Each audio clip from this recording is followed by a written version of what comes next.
ابن خلدون کا مشہور مقولہ ہے کہ العلم و علمان. اب میں وہ بات آ رہا ہوں. ابن خلدون نے اسے ڈیفائن کیا کہ العلم و علمان، علم دو طرح کے ہوتے ہیں. ایک کو کہا جاتا ہے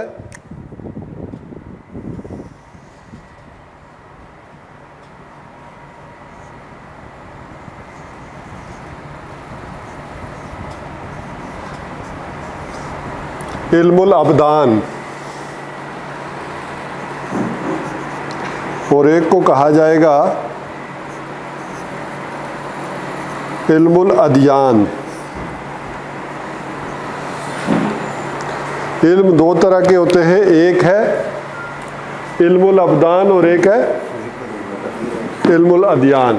اب وہاں ذرا آپ کو الف لام کی باتیں تو میں نے پہلے ہی سمجھا دی. تو علم الابدان کا کیا مطلب ہو جائے گا؟ بدنوں کا علم، باڈیز کا علم، اجساد کا علم. اور علم الادیان کا مطلب ہوگا دینوں کا علم، مذاہب کا علم. جی ابھی میں اگلی بات نہیں کر رہا ابھی. اچھا، یہ دو تقسیمیں اس نے کی ہیں کہ علمی میدان میں دو ہوتی ہیں. علم ایک وحدت ہے، لیکن تفہیم کے لیے اس نے ان کو دو حصوں میں تقسیم کیا کہ ایک علم الابدان ہے اور ایک علم الادیان ہے. اچھا، اس کو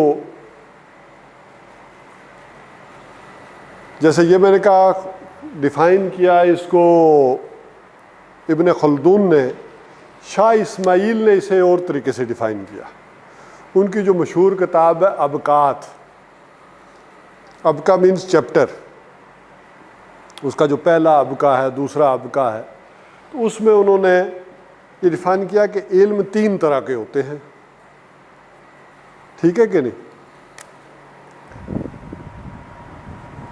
ایک کو انہوں نے کہا کہ علم بالحواس، یا اور اس کے ساتھ انہوں نے ملایا علم بالعقل. اور اس کو انہوں نے کہا ہے کہ یہ کیا ہوتا ہے؟ علم بالقلب.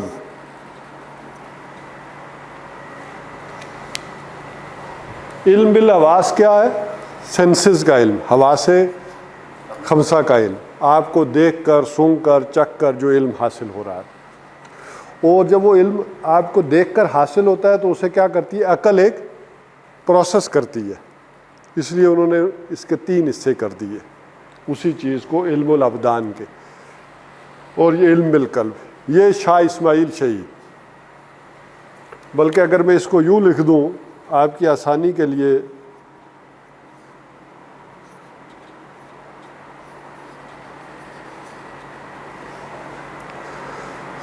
تو یہ بھی ہو جائے گا. شاہ ولی اللہ علیہ رحمہ نے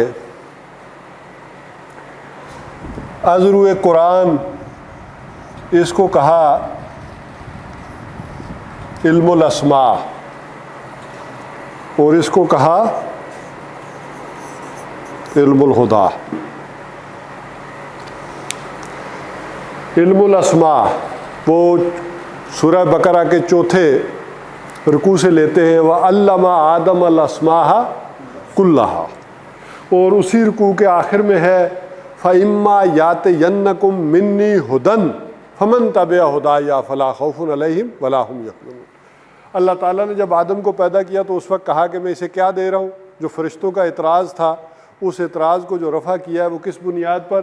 کہ تم خالی سمجھ رہے ہو کہ میں اسے اختیار دے رہا ہوں، خلیفہ بنا رہا ہوں. ایسا نہیں ہے، میں اسے علم بھی دے رہا ہوں.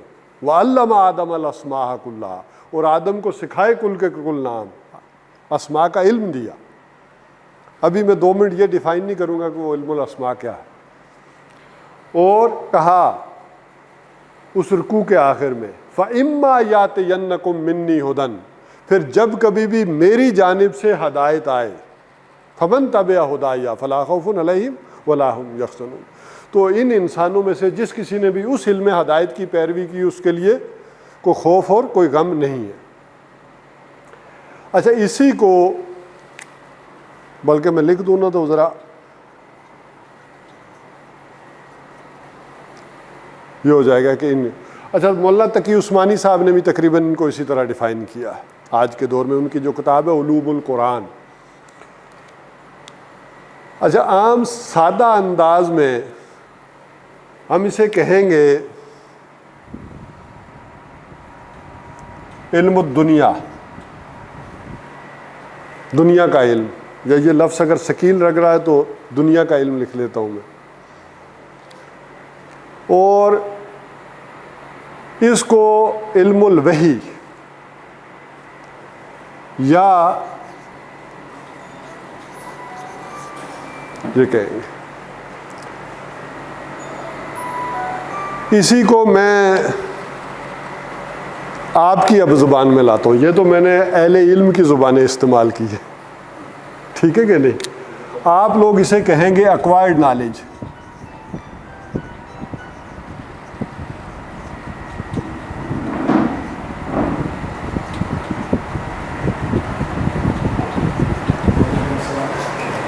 یہ لفظ استعمال کرتے ہیں یا اس کا بھی سمجھانا پڑے؟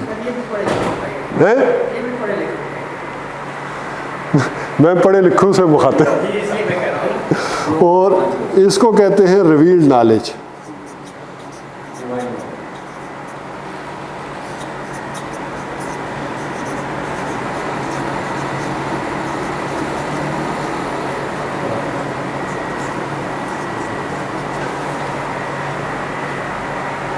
اس کا اردو ترجمہ کریں گے تو اقتصادی علم. اردو میں پڑھے لکھوں کے لیے اور مشکل ہو جائے گا. ٹھیک ہے، اسی لیے میں نے انگلش میں کیا تھا، لیکن آپ کہہ رہے تھے کہ پڑھے ہیں.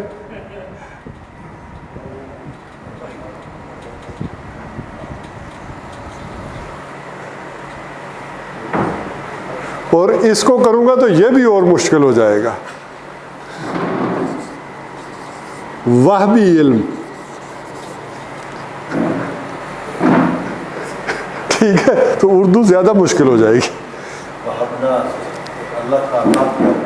جی، تو یہ تو صرف میں نے ایک ہی لفظ کو ابھی تک ڈیفائن کیا ہے. اس کا کوئی اسکرین شاٹ لے لیں، میں اس کو مٹا کر پھر، تاکہ بورڈ چھوٹا ہے، میں چاہ رہا تھا کہ بورڈ اتنا بڑا ہو کہ ساری قسمیں. علم الابدان کی دو بڑی شاخیں ہیں.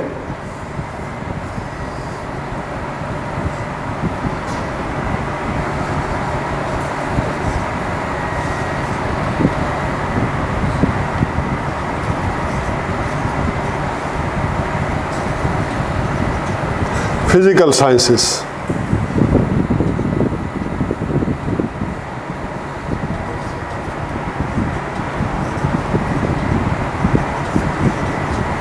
سوشل سائنسز، یہی ہے نا کہلاتی، یا اس کو آپ کہہ سکتے ہیں فلسفہ و عمرانیات. اس کو ایک نام اردو والوں کے لیے یہ بھی دیا جا سکتا ہے. جی جی، یہ خود بھی ایک برانچ ہے، ابھی تو ایک برانچ ہے. میں ادھر بھی پہلے دو حصے کر لوں نا.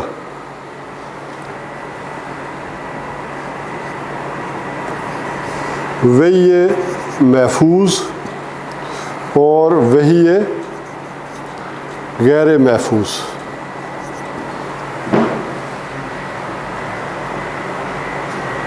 ٹھیک ہے، ابھی میں ادھر پہلے آ جاؤں، دو انتہاؤں کو ڈیفائن کر دوں. فزیکل سائنسز میں کیا ہوتا ہے؟ بلکہ ایک فزکس کا مضمون ہے، کیمسٹری ہے،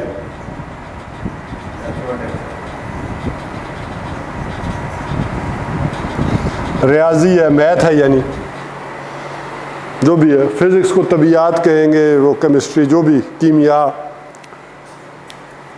حاضر قرآن تو ویسے اسے کہیں گے آیات آفاقی اور آیات انفسی. میں اگر پیور عربی لینگویج استعمال کروں تو یہ ساری کیا ہو جائیں گی؟ آیات آفاقی، کائنات کے اندر جو نشانیاں ہیں اس کی. اور یہ کیا ہو جائیں گی؟ یہ انفسی. بیالوجی کی آگے ہے نا قسمیں، زوالوجی، باٹنی، جینیٹکس، جو بھی اقسام ہے. اب تو بلکہ سائیکالوجی بھی ادھر سے نکال کر ادھر کر دی گئی ہے، وہ بھی سائنٹیفک میدان میں آ گئی ہے. تو بہرحال یہ فزیکل سائنسز کا یہ میدان ہے جو ہم کرتے ہیں علم کے اندر. اچھا، وہی یہ غیر محفوظ میں کیا ہے؟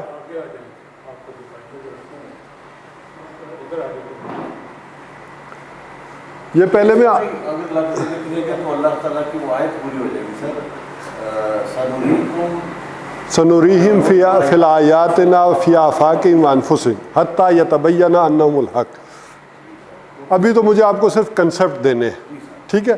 ایک وہ ہے, ایک یہ آسان سے جو پہلے کروں گا, مشکل تاکہ بعد میں ہم کر لیں گے. وہ یہ غیر محفوظ میں کیا ہوگا؟ خواب, الہام, کشف, اور کیا ہو سکتا ہے جی؟ اچھا, وجدان,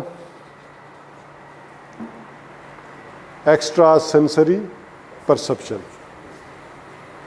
ٹھیک ہے.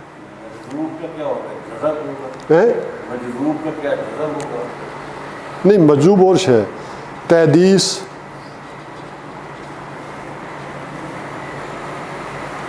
اچھا وہ تو مجھے کوئی ڈیفائن کرنے کی ضرورت نہیں ہے, آپ لوگ وہ والی ساری چیزیں تو سمجھتے ہیں, اس میں کوئی کویشچن نہیں ہے, تو یہ سمجھا دیتے ہیں. دیکھیں, خواب یہ کسی کو بھی آ سکتا ہے, کوئی غیر مسلم بھی ہو سکتا ہے, اس میں مسلم غیر مسلم کی کوئی وہ نہیں ہے بھائی. سچا خواب کسی کو آ سکتا ہے. اچھا, الہام, کوئی شے کسی کے اندر ڈال دینا. بلکہ ہاں, آپ کے بعد سے ایک اور بات نکل آئی, القاء بھی ہے. ٹھیک ہے, الہام ہے کوئی بات, اس میں فرق یہ آ جائے گا, کوئی چپکے سے کوئی چیز, الہما یلہمو کے معنی ہوتے ہیں کسی شے کو چپکے سے نکلوا دینا, دل میں ڈال دینا, یہ الہام ہوتا ہے. اور یہ بھی اللہ تعالیٰ جس کو چاہے کر دے اپنے انسانوں میں سے. کشف,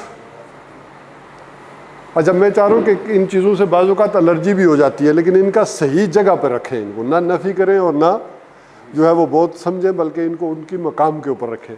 کشف, کسی شے کو پردہ ہٹا کے دکھا دینا, اسی سے وہ آپ کو کہتے ہیں نا کشف القبور ہو رہا ہے فلانی جگہ. مکاشفت القلوب کتاب ہے نا, کس کی کتاب ہے یہ؟ مکاشفت القلوب کس کی ہے؟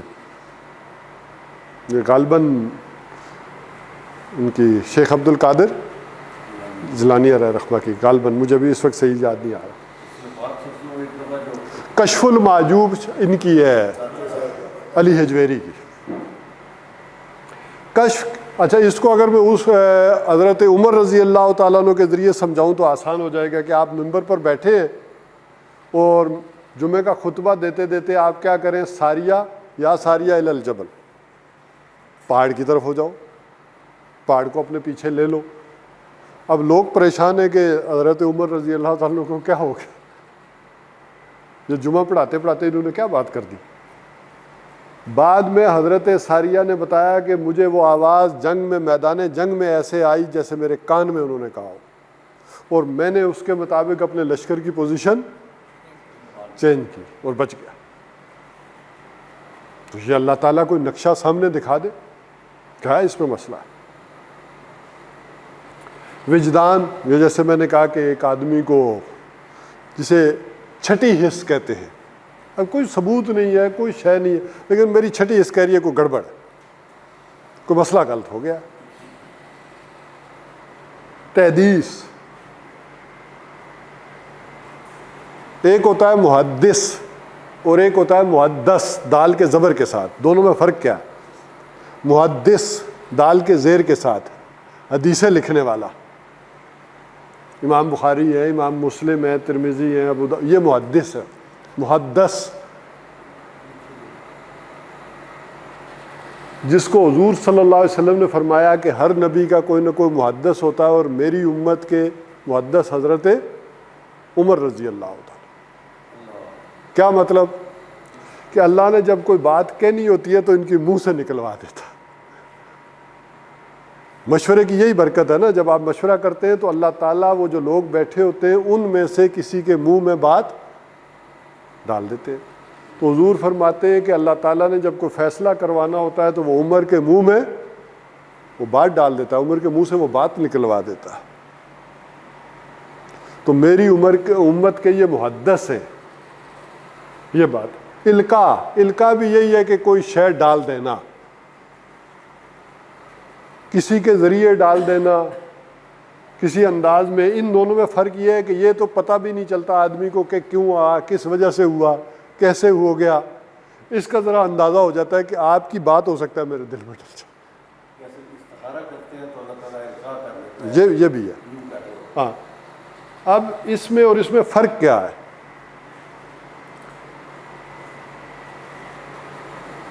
یہ میں نے اوپر لکھ دیا ہے کہ یہ بھی اشارے سارے اللہ تعالیٰ کی طرف سے ہیں، لیکن سیو محفوظ نہیں ہے، شور بھی نہیں۔ شور بھی نہیں۔ یہ ہو سکتا ہے کہ نفس کر دے، شیطان کر دے، دیکھیں نا خواب ہے، حضور صلی اللہ علیہ وسلم نے فرمایا کہ وہی میں سے کچھ باقی نہیں بچا، ٹھیک ہے کہ نا، اور رویائے صالحہ سوائے سچے خواب کے، اور فرمایا یہ نبوت کا 40واں یا 46واں حصہ ہے۔ اب اتنی بڑی بات کہی ہے، لیکن خواب ہو سکتا ہے کہ آپ کو بد ہضمی کی وجہ سے بھی آئے، آپ کو گیس ہو گئی ہو تو ہو سکتا ہے چڑھے دماغ میں اور کچھ خیالات آ جائیں، ٹھیک ہے۔ یہ بھی ہو سکتا ہے کہ آپ نے دن کو کوئی کام بڑا ڈیپتھ میں جا کر ایکسٹرا بزی رہے ہیں تو وہ ہو سکتا ہے رات کو خیالات آ جائیں۔ یہ بھی ہو سکتا ہے کہ آپ کی نفسانی خواہش کوئی خواب کا دور روپ دھار کر آ جائے۔ یہ بھی ہو سکتا ہے کہ شیطان کوئی وسوسہ اندازی کر رہا ہو، اور یہ بھی ہے کہ اللہ تعالیٰ کی طرف سے، فرشتے کی طرف سے بھی ہو، یا شیزوفینیا یا ایسوفینیا جسے وہ کہتے ہیں وہ ہو جائے۔ جیسے غلام احمد قادیانی کے بارے میں ماہرین کی رائے یہ ہے کہ ایسا نہیں تھا، اسے یہ خواب اور چیزیں آتی تھیں، یہ ایک بیماری ہوتی ہے جو انسان کو ہو جاتی ہے، آتی ہیں چیزیں، وہ جھوٹ نہیں کہہ رہا ہوگا، اسے یہ چیزیں بالکل سچ لگ رہی ہوں گی کہ یہ آ رہی، کیونکہ یہ ایک سائیکولوجیکل پرابلم انسانوں کو ہوتا ہے۔ تو بہرحال یہی چیزیں جب یہاں آئیں گی، کسی نبی کو آئیں گی، اب محفوظ ہے، غیر نبی کے لیے یہ ساری چیزیں غیر محفوظ ہیں۔ دیکھیں یہی خواب کس نے دیکھا؟ حضرت ابراہیم علیہ السلام نے، بیٹے کو ذبح کر رہا ہوں تو کیا، اے ابراہیم تم نے اپنا خواب سچ کر دکھایا۔ حضور نے بھی خواب دیکھا کہ ہم عمرہ کرنے جا رہے، اس پر عمل کیا ہے، باقیوں کو اس پر بلایا ہے۔ باقی کوئی آدمی کسی کو نہیں کہہ سکتا مجھے خواب آیا سارے میرا ساتھ دو، یہ باقی کسی کے لیے حجت نہیں ہوگا، یہ صرف حجت کس کے لیے تھا؟ انبیاء علیہ السلام۔ تو وہی یہ محفوظ۔ اب یہاں آ جائیں سوشل سائنسز میں، اب یہ دو چیزیں ہوں گی،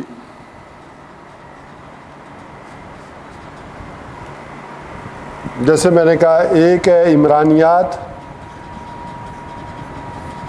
عمرانیات کا لفظ ذرا مشکل ہو جاتا ہے، اس کو آپ کر لیں،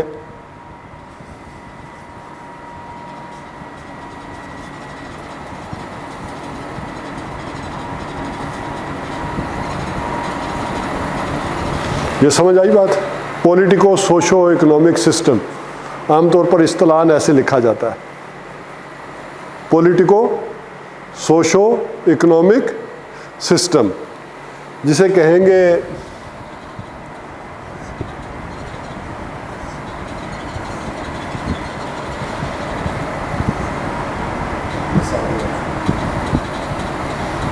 نہیں، پولیٹیکو کا ہو گیا سیاسیات اور سوشو کا ہو گیا سماجیات کر لیتے ہیں،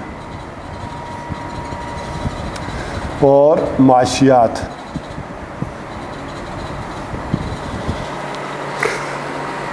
دیکھیں انسان نے اپنے غور و فکر کے نتیجے میں کیا کہ سیاسی نظام کیا ہونا چاہیے، جمہوریت ہونی چاہیے، کوئی ون پارٹی ڈکٹیٹرشپ ہونی چاہیے، کمیونزم ہونا چاہیے۔ ایک انسان نے سوچا اپنے طور پر، سوچتا سوچتا آج تک آ رہا ہے، بادشاہی نظام سے آگے چلتے چلتے جمہوریت سے، یا سماجیات میں کیا ہونا چاہیے، لبرلیشن جو ہے لبرلزم وہ کتنا ہونا چاہیے، یا اکنامک سسٹم کیا ہونا چاہیے، کیپٹلزم ہو یا وہ جو ہے جسے کہیں کمیونزم ہو کیا ہو، جو انسان کی سوچ و بچار کے نتیجے میں تجربات کی روشنی میں انسان نے کچھ نظام بنائے، اور یہ سارے غلط نہیں ہو سکتے، اس کا ایکسپیرینس ہے انسان کا، تجربہ ہے انسان کا، اس بنیاد پر اس نے بنایا۔ اب ٹھوکر کہاں کہاں کھائی، یہ دوسری بات۔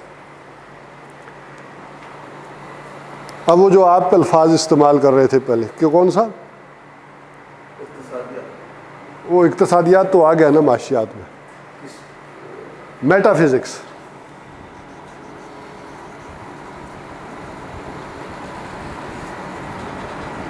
میٹا فزکس اردو میں اس کا ترجمہ کریں گے مابعدت طبیعات، یہ این ادھر کر لیں ذرا، مابعدت طبیعات، beyond of this universe, beyond of this earth, ایک یہ ہے بیونڈ فزیکل لاز، جس طرح مرضی اس کو سمجھے، مفہوم مدعا ایک ہی رہے گا کہ اس کے دو شاخیں آ گئی، کہ انسان نے اپنے طور پر یہ گس کرنے کی بھی کوشش کی کہ اس کائنات کیسے وجود میں آئی ہے، اپنی عقل سے، اپنی سمجھ سے کوشش کر، اس کا بنانے والا کون ہے، اس کا اور اس کائنات کا آپس میں تعلق کیا ہے۔ اب یہ دیکھیں نا، یہ جو بھی بگ بینگ تھیوری ہے، یہ کیوں انسان نے سوچی اور بنائی؟ اس تلاش میں کہ آخر یہ کائنات بنی کیسے ہے، زمین بنی کیسے ہے، ان نظریہ ارتقاء آیا ہے تو آخر ڈارون کو کیا مصیبت پڑی تھی کہ اسے کیا کہ آخر انسان بنا کیسے ہے، اپنی عقل اور سوچ کے مطابق اس نے ایک تھیوری دی کہ انسان ایسے بنا۔ تو یہ انسانی سوچ ہے، انسانی تجربہ ہے، جو انسان جو ہے اکتساب کر کے اپنے ایک جو اللہ تعالیٰ نے اسے صلاحیت دی تھی اس کی بنیاد پر یہ بنا رہا ہے۔ اب یہاں آ جائیں، علم وی محفوظ، اس کی دو قسمیں ہیں، جیسے یہاں دو قسمیں آ گئی نا، یہاں بھی دو قسمیں ہیں۔ میں پہلے مشکل الفاظ استعمال کرتا ہوں تاکہ پھر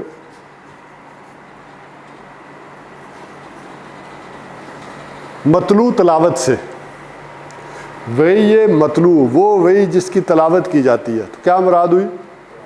قرآن۔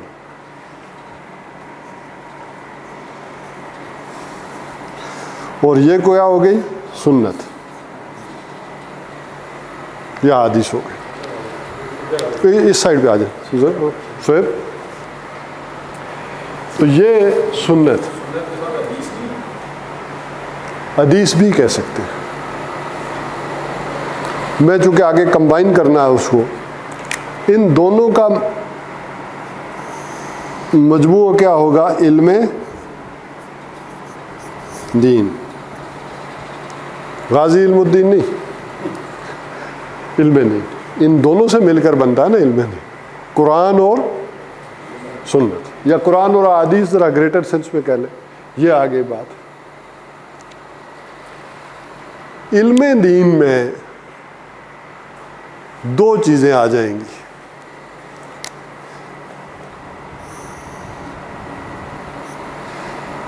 ایک آ جائے گی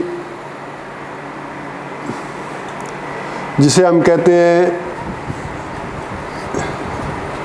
حکمت، اور ایک احکام، حکمت وزڈم، یہ بھی تو قرآن ہمیں دیتا ہے، حدیث دیتی ہے، ٹھیک ہے۔ احکام میں اگر میں پھر تقسیم کروں، بورڈ پتہ نہیں اجازت دے گا کہ نہیں، میں زبانی بتا دیتا ہوں پھر کرتا ہوں۔ احکام میں ایک احکامات وہ ہیں کہ جو مورل لا ہے، اخلاقی احکام، اور ایک ہے شرعی احکام، لیکن ان کی اقسام کتنی ہے؟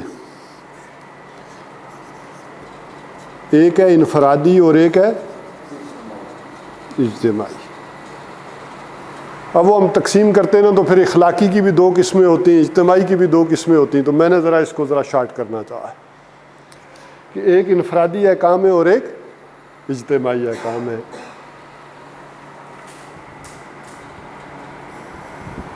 حکمت کی بھی دو قسمیں ہیں،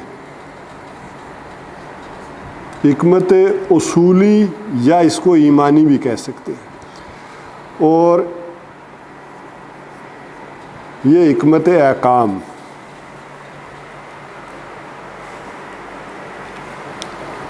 یعنی یہ جو احکام اجتماعی یا انفرادی، اس کی بھی تو کوئی حکمت ہے نا. نماز کیوں پڑھنی چاہیے، روزہ کیوں رکھنا چاہیے، یہ احکامات. یہ پولیٹیکل سسٹم کیوں اڈاپٹ کرنا چاہیے، اس کے پیچھے کیا حکمت ہے. اب ذرا ان دو کو میں جوڑنا چاہ رہا ہوں. دیکھیے، حکمت اصولی یا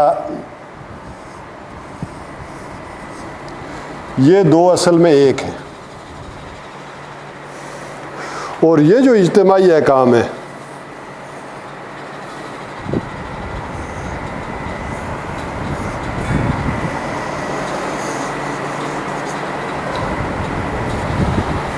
جی،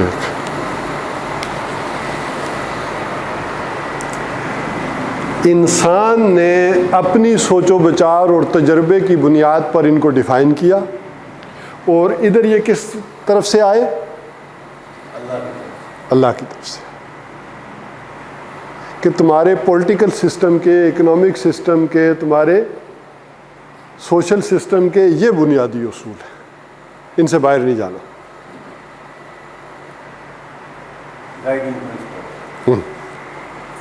پرنسپل ہے، اب جہاں ارتقا نہیں ہونا تھا وہاں ڈیٹیل بھی ہے.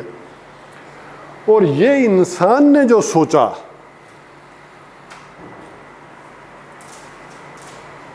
کہ یہ کائنات کا معاملہ کہاں سے ہوا، انسان کی زندگی کا آغاز کہاں سے ہوا، مرنے کے بعد یہ کہاں جائے گا، اور یہ اللہ تعالیٰ نے اس کا معاملہ کیا. اچھا، ایک بات اور. اچھا، عام طور پر وہ جو لائن ہے اس میں اور اس میں کوئی اختلاف نہیں ہوتا، کوئی ٹکراؤ نہیں ہے. وہ جو فزیکل سائنسز ہے اس میں اور قرآن میں کوئی ٹکراؤ نہیں ہے. وجہ، دس از ورک آف گاڈ اور دس از ورڈ آف گاڈ. بات سمجھ رہے ہیں؟ وہ اللہ کا کام ہے، یہ کلام ہے. اس جیسی ہستی کے بارے میں یہ تصور کرنا کہ اس کے قول و فعل میں تضاد ہوگا، ناممکن. اگر مسئلہ ہے تو ہماری سمجھ کا، عقل کا. یہ ممکن نہیں. یہ ڈاکٹر رفیع الدین کے الفاظ بڑے اہم ہیں. This universe is work of God اور دس قرآن از ورڈ آف گاڈ. ایک قول ہے، ایک فعل ہے. اس کے قول و فعل میں تضاد نہیں ہو سکتا. ہاں، البتہ مسلمان امت کا کام کیا ہے؟ ان دونوں کے درمیان کمپیٹیبلٹی قائم کرے، وہ ربط تلاش کرے، دنیا کو وہ ربط بتائے. اس لیول پر قرآن و سنت پڑھے کہ ان میں اور ان میں کوئی اختلاف نہیں ہے، جو اس کو کر دے، ختم کر دے اگر کوئی نظر آ رہا تو. اچھا، دوسری بات، بلکہ وہ مشکل بات آنے سے پہلے میں ایک اور چیز کر لوں. اجتماعی معاملات میں کمپیٹیبلٹی نہیں کرنی. اس میں اس کی سپیریورٹی ثابت کرنی ہے امت مسلمہ کو اس کے اوپر.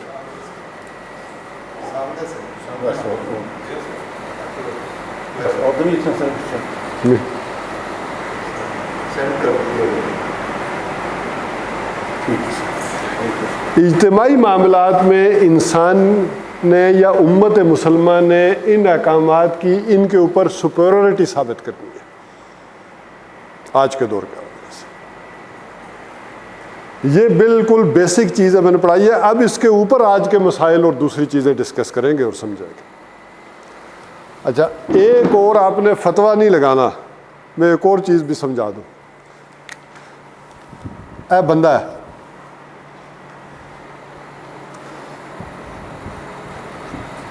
ٹھیک ہے. اس علم کا تعلق نکل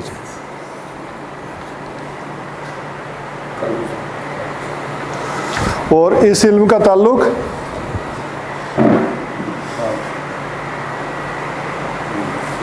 ٹھیک ہے.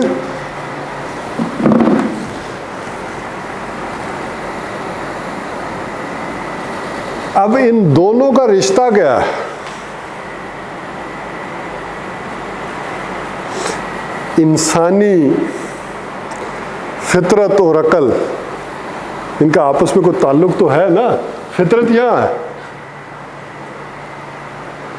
عقل یہ ہے. ہاں جی، میں ابھی اس بحث میں نہیں پڑھنا چاہ رہا. بعض لوگوں نے فواد اس کو ترجمہ کیا، میں یہ سمجھتا ہوں یہ ہے. اب ذرا اس بات کو سمجھیں. عقل کا کام رہنمائی کرنا.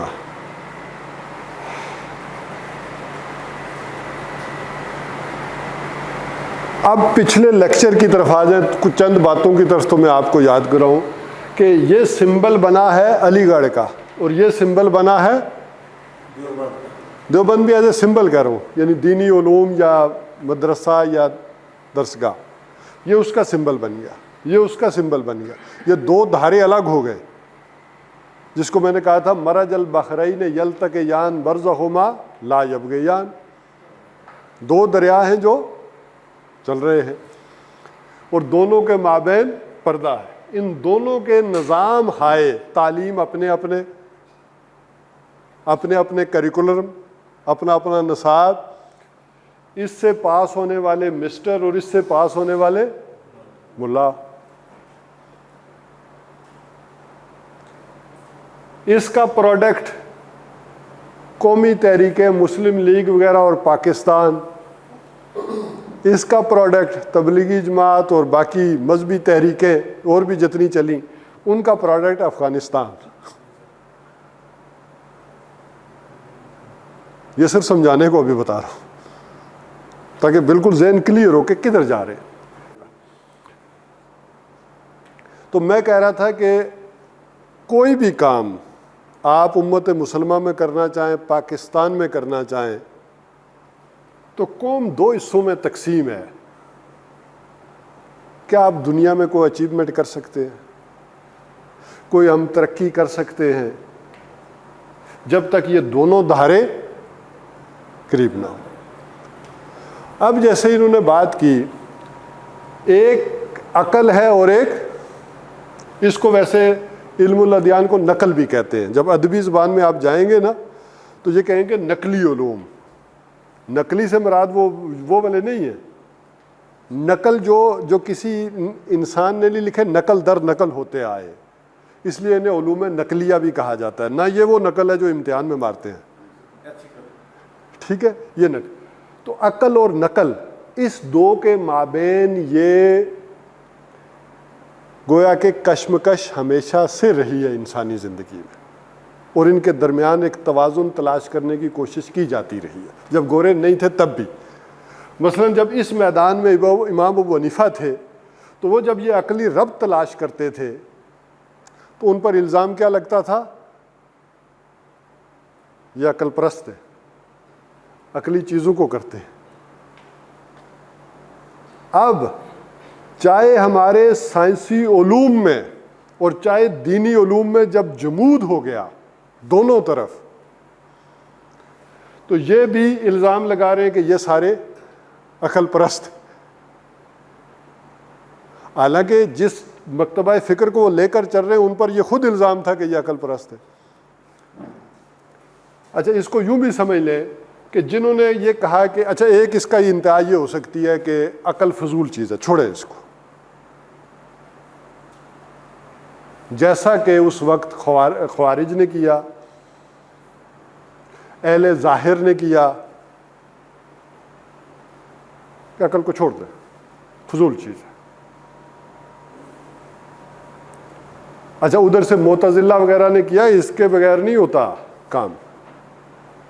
دو انتہائیں آ گئی. جب ہمارا جمود رکا ہے تو یہ کیا ہوا؟ یہ 1000 برس سے علمی اس میدان میں ارتقاء میں آگے نہیں بڑھ سکے. یہ وہیں سٹاپ تھے جہاں امام ابو حنیفہ رک گئے تھے, اور یہ بھی وہیں سٹاپ تھے جہاں ابو علی سینا اور جابر بن عیان چھوڑ گئے تھے. لہذا جب نیا چیلنج آیا ہے, گورا آیا ہے, یہ تو میدان سے بھاگ گئے. میں جان بوجھ کے یہ الفاظ کیوں استعمال کر رہا ہوں؟ یہ خود مولانا قاسم نانوتوی علیہ رحمہ کی بات جو ہے سلمان ندوی صاحب نے کہی تھی کہ جب کھلے میدان میں مقابلہ مشکل ہو گیا اور ہم نہیں کر سکے 1857 کے بعد, تو اب یہ سوچ پیدا ہوئی کہ ہم کیا کریں. تو ہم نے دیکھا کہ ہم مقابلہ نہیں کر سکتے, تو جا کر انہوں نے کیا کیا, علی گڑھ وہ دیوبند بنا دیا. اور مولانا مناظر احسن گنانی کے الفاظ میں اصحاب کاف کی سنت پر عمل کیا کہ غاروں کونوں کھدروں میں چھپ جاؤ اور دین ایمان کو بچاؤ. یہ فتنہ ہے, ہم کھلے میدان میں مقابلہ نہیں کر سکتے. اچھا, بے نہیں, غلطی ان سے بھی ہوئی چونکہ یہ بھی جمود کا شکار تھے. بجائے اس کے کہ جدید جو چیز تھی اس کو قرآن و سنت کے مطابق لاتے, انہوں نے قرآن و سنت کو گھسیٹ گھسوٹ کے اس کے مطابق کر دیا. سر سید پر یہی الزام ہے نا. دیکھیں سر سید کے علیحدہ علیحدہ چیزوں کو دیکھیں. ایک ہے ان کا دینی معاملہ, ایک ہے ان کا قومی لیڈرشپ, وہ قابل ستائش ہے, اپنی جگہ ہے. لیکن ایک انہوں نے یہ جو کام کیا, معجزات کا انکار کر دیا, تو کیوں کیا؟ انہوں نے دین کو کھینچ تان کر وہاں کر دیا. اب ذرا چلیں اس بات کو بھی چھوڑے, بنیادی بات کی طرف آئیں. تو میں کہہ رہا تھا غلطیاں دونوں طرف ہوئیں. اب یہ جو بات میں نے کی تھی عقل فضول ہے, چھوڑ دیں. اب ذرا ایک ایک جملہ, ایک ایک لفظ غور سے سنیے گا.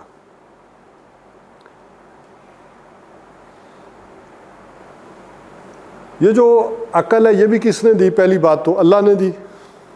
دل بھی اللہ نے دیا اور عقل بھی اللہ نے دی.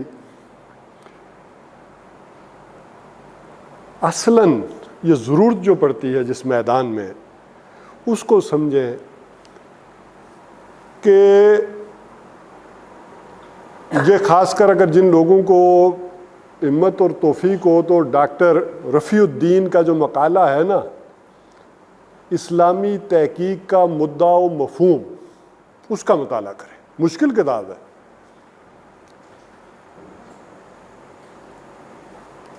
اچھا, دوسری طرف ہمیں یہ 2 پیج سے زیادہ کوئی نہیں پڑھ سکتا سر. آپ کہیں گے تو پڑھا دیں گے ٹھیک ہے نا.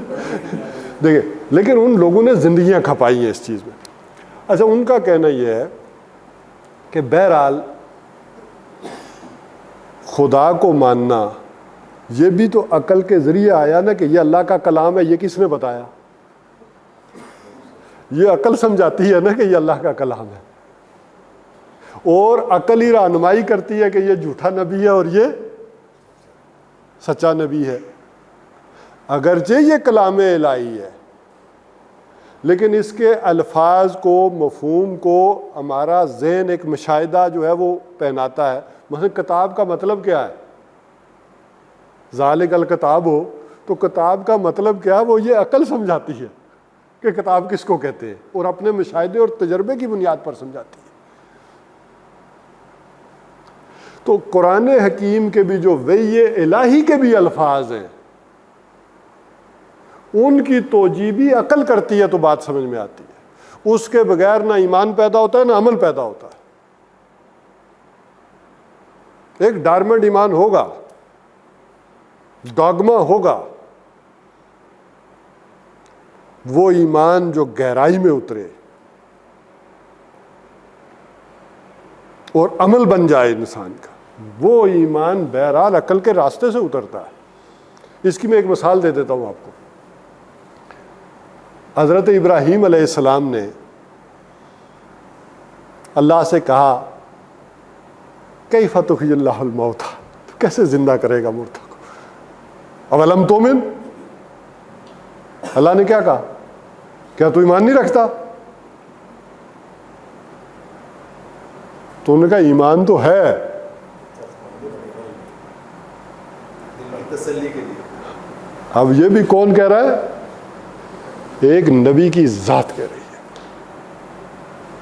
انہیں بھی تجربہ کرایا گیا، اس وقت کے مطابق کرایا گیا، ایک مشاہدہ کروایا گیا، تب جا کر وہ ایمان یا وہ قلب کیا ہوا ہے؟ مطمئن ہوا ہے. اسی طرح ہر دور میں یہ جو ایمانی حقائق ہیں، عقل انسانی کی ضرورت رہی ہے کہ ان کی توجیہ اس وقت کے علم اور اس سطح پر کرے.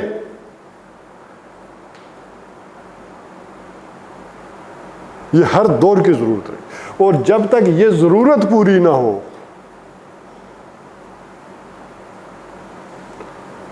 انسان کوئی دنیا میں بڑا کام نہیں کر سکتا. جس کا دل ہی مطمئن نہ ہو، کوئی یقین ہی نہ ہو کسی بات کے اوپر.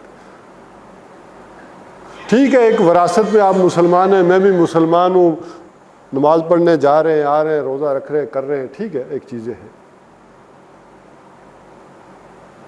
لیکن اس کے اوپر دل ٹھکے کہ میں بالکل صحیح نماز پڑھ رہا ہوں اور یہ کرنا چاہیے مجھے، میری پرائرٹی اول ہو، وہ ایسے ممکن نہیں ہے کہ جب تک کہ اس کی وہ عقلی توجیہ دنیا میں نہ آ جائے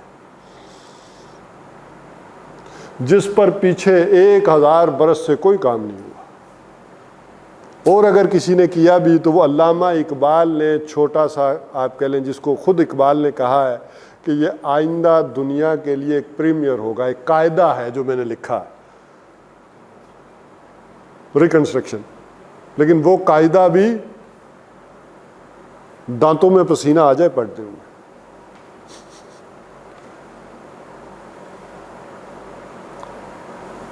اب دیکھیں، سر ایک بات کہنا چاہ رہا تھا کہ یہ بات ٹھیک ہے کہ جب تک عقل صاف نہ ہو تو پھر وہ پورا دل نہیں جھکتا ہے ویسے، لیکن اصل میں تو ہم ایمان سے پہلے شروع ہوتے ہیں، پھر اس کے عقلی دلائل بھی ہوتے ہیں. ورنہ تو صرف کنورٹس ہیں جو صرف عقل کے تھرو ایمان میں ہے. ورنہ بیسیکلی تو پہلا تو آپ کا زینا ایمان، آپ نے غیب پہ ایمان لیا ہے، اور پھر آپ نے اس کی توجیہات ڈھونڈی اور پھر وہ آپ کا. جی دیکھیں، میں نے یہ کہا کہ فطرت کا اور اس کا ایک تعلق تو ہے عقل کا. فطری طور پہ آپ نے مان لی، مثلا آپ نے مان لیا ایمان کے طور پر خدا ایک ہے، لیکن اس کے دلائل تو ڈھونڈتا ہے نا آدمی. میرا کہنا یہ ہے کہ جتنے بھی آپ نام لیتے ہیں شامل اللہ صاحب، وہ کوئی بھی غیر مسلم سے نہیں تھے کہ وہ عقلی طور پہ سلیکٹ کر کے ایمان اسلام میں آئے، اور پھر بیسیکلی پہلے ایمان لے آئے اور پھر عقل والے چینل پر.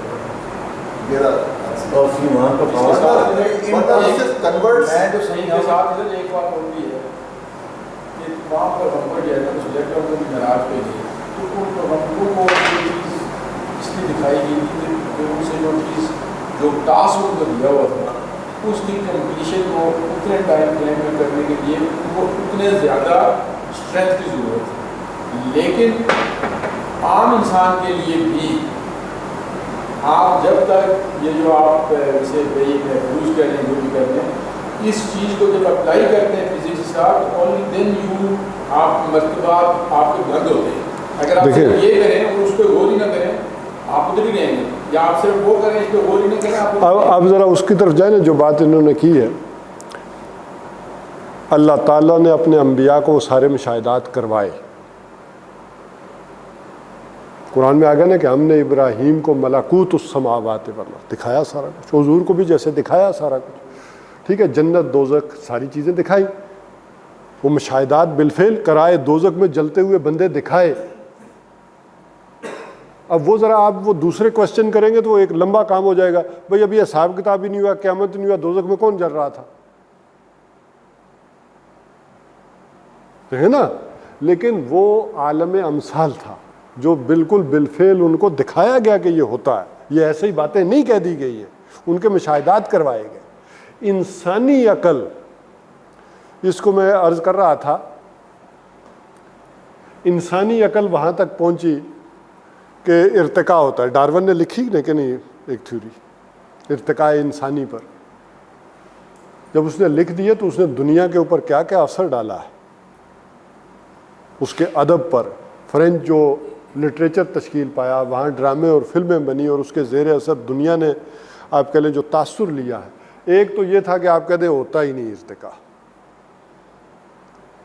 اور ایک ہے وہ کہ وہ عظیم شخصیات بھی اٹھیں جنہوں نے اس کو ڈیفائن کیا کہ ڈارون یہ بات تو ٹھیک کہہ رہا ہے لیکن یہ بات غلط کہہ رہا ہے، ارتقاء ہوا تو ہے لیکن اس طرح نہیں ہوا بلکہ اس طرح سے ہوا ہے۔ اب انسانی عقل نے وہ مطمئن۔ اچھا میں اس کو ذرا سمپلیفائی کرتا ہوں۔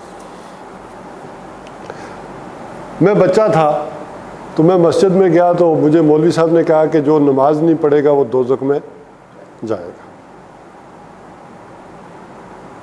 اب میرے ذہن میں یہ سوال پیدا ہوا دوزخ ہوتا کیا ہے؟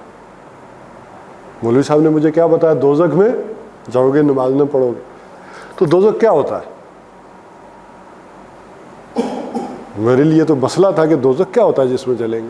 تو میں نے آ کے اپنی دادی اماں سے پوچھا کہ اماں جی مولوی صاحب کہہ رہے تھے کہ دوزخ، تو یہ دوزخ کیا ہوتا ہے؟ ایک بچے کی جو بھی سینس تھی اس کے مطابق وہ تندور پہ روٹیاں لگا رہی تھی، انہوں نے کہا بیٹا ایسا ہوتا ہے۔ اب وہ مولوی صاحب کی بات میری تو کلی پھنس گئی یہاں میں کہ دوزخ ہوتا کیا ہے۔ تو میں نے کہا اماں جی اس میں اتنے بندے کیسے؟ انہوں نے کہا نہیں وہ بہت بڑا دوزخ ہوگا، بہت بڑا تندور ہوگا جس میں لوگ جلائے جائیں گے۔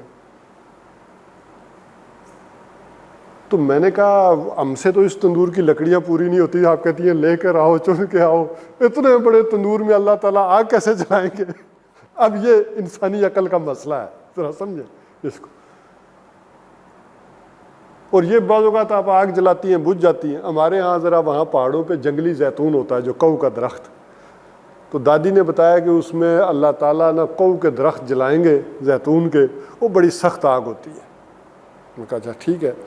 2-4 دن بعد میں نے محسوس کیا، جتنا بھی میرا مشاہدہ تھا میں نے ادھر ادھر نگاہ دوڑائی، تو میں نے کہا جتنا بڑا دادی دوزخ بتاتی ہیں درخت اتنے نہیں ہیں۔ کوئی مسئلہ نہیں، نماز کدی نہ بھی پڑھی اللہ کو نہیں جلنا، لکڑیاں ہی نہیں پوریاں ہونیاں۔ اب دادی اماں کے پاس جواب نہیں تھا۔ میں کہوں دادی کہو دے اتنے درخت نے اتنے نے اے تے اسی جلا دینے نے، اللہ تعالیٰ کتوں لے کے جلائے گا؟ ٹھیک ہے۔ اب وہ مسئلہ میری والدہ کے پاس چلا گیا، میرے دوزخ کا مسئلہ میری امی کے پاس چلا گیا۔ تو دادی نے بتایا یہ بچے کو ذرا دیکھو، تو میں نے اپنی امی سے کہا کہ میں نے کہا دادی یہ بتاتی ہیں تو کہوں کہ درخت ہی تھوڑے ہیں اتنے نہیں ہیں تو کیسے اللہ جلائیں گے؟ تو امی نے کہا نہیں بیٹے کوئلے نکلتے ہیں، بڑے بڑے پہاڑ کوئلے کے ہوتے ہیں، یہ دیکھا نہیں ہم استری کرتے ہیں، یہ تو تھوڑے سے یہاں آتے ہیں، اتنے بڑے بڑے کوئلے ہیں، اور وہ جس سے ریلوں کے انجن چلتے ہیں، اور یہ ریل گاڑی تم نے تصویر نہیں دیکھی اپنی کتاب میں، ریل سے ریل، تو یہ وہ ہوتا ہے وہاں سے چلے گا۔ میں مطمئن ہو گیا، ٹھیک ہے یار کہ استری بھی بڑی سخت گرم ہوتی ہے، یہ سارا میں اپنی اس جہاں تک میری عقل پہنچ سکتی تھی۔ اب چونکہ والدہ نے ایک چھلانگ آگے لگا کے بتا دی جس کا مشاہدہ میرے پاس نہیں تھا، میں نے کہا ٹھیک ہے اتنا ہی ہوگا۔ لیکن جو بڑے ہوئے تو پتہ چلا کہ نہیں، الیکٹریکل فرنیسز بھی ہوتی، شاید وہاں یہ لگی ہو، ایٹم بم ایجاد ہوا تو شاید۔ اب انسانی عقل اس دوزخ کو ڈیفائن کر رہی ہے جو بڑھ رہا ہے، اگرچہ اس کی اصل ڈیفینیشن ناممکن ہے، ہو نہیں سکتی، لیکن ایک انسانی عقل کی ضرورت ہے کہ اللہ نے کہا کہ دوزخ ہے تو اس دوزخ کو کسی نہ کسی انداز میں اس وقت کے علم کے مطابق کوئی ڈیفائن کرے۔ یہ میں ایک مثال دے رہا ہوں۔ دیکھیں اگر انسانی عقل اس پہ کار فرما نہ ہوتی، ان وحی الہی کے الفاظ کو بھی اپنا مفہوم اور توجیہ نہ کرتی، تو اس کے ماننے والے بھی مختلف گروہوں میں تو نہ ہوتے نا۔ آج اگر مختلف مکاتب فکر اور گروہ ہیں تو کس وجہ سے ہیں؟ ٹھیک ہے، اچھا چلے اس کو کلوز کرتے ہیں آج کی نشست کے حوالے سے۔ 2 باتیں میں نے کہی کہ ایک اس کو اس کے اوپر سپیریورٹی قائم کریں، یہ اگر کام کرنا ہے، اور ایک یہ کہ اس اور اس کے درمیان کمپیٹیبلٹی، اور یہ تو جو ہے وہ ہمیں آج کے دور کے حساب سے علم الکلام جو ہے وہ ترتیب دینا ہوگا. آج کی دنیا کی جو ضرورت ہے اگر وہ ادھر آنے. اچھا اس میں دوسری بات جو کرنے کی تھی وہ یہ تھی کہ آخر زمانے میں جو کہا گیا کہ